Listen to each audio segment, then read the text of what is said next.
मोठ्या नेत्यांना आपल्याकडे येण्याची इच्छा व्यक्त केली आहे। मनमाडमधल्या शिवस्वराज्य यात्रेत जयंत पाटलांचं विधान, त्यामुळे आता जयंत पाटलांचा रोख नेमका कुणाकडे याची चर्चा। पुण्यामध्ये मेट्रोच्या कामासाठी 24 तासांची परवानगी द्या, उपमुख्यमंत्री अजित पवारांचे पोलिसांना निर्देश। तर 26 तारखेला करणार मेट्रोच्या कामाची पाहणी। आगामी विधानसभा निवडणुकीच्या पार्श्वभूमीवर आज नाशकात भाजपची आढावा बैठक। यात उत्तर महाराष्ट्रातील 47 जागांचा आढावा घेणार। तब्बल 1200 पदाधिकाऱ्यांशी अमित शहा संवाद साधणार। मुंबईत आज सुप्रिया सुळेंचा महिला मेळावा। विधानसभेच्या पार्श्वभूमीवर सुप्रिया सुळे ऍक्शन मोडमध्ये, सत्ताधाऱ्यांवर काय बोलतात याकडे लक्ष।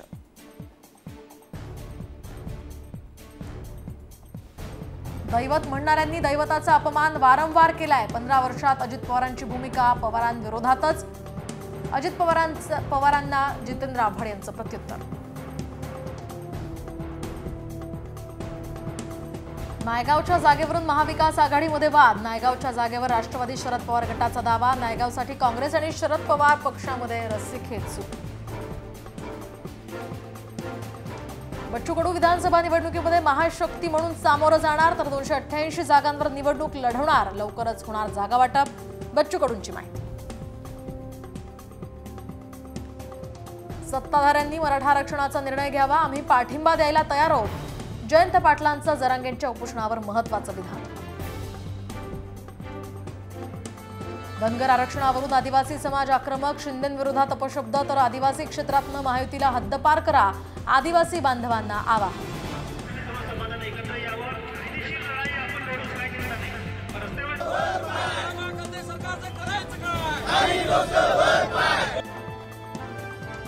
एन्काउंटर प्रकरणी श्रेय घेण्यासाठी आता शिंदे आणि फडणवीस समर्थकांमध्ये चढाओढ। सोशल मीडियावर देवाभाऊ सिंघम तर एकनाथ शिंदेंचा ढाण्या वाघ असा उल्लेख।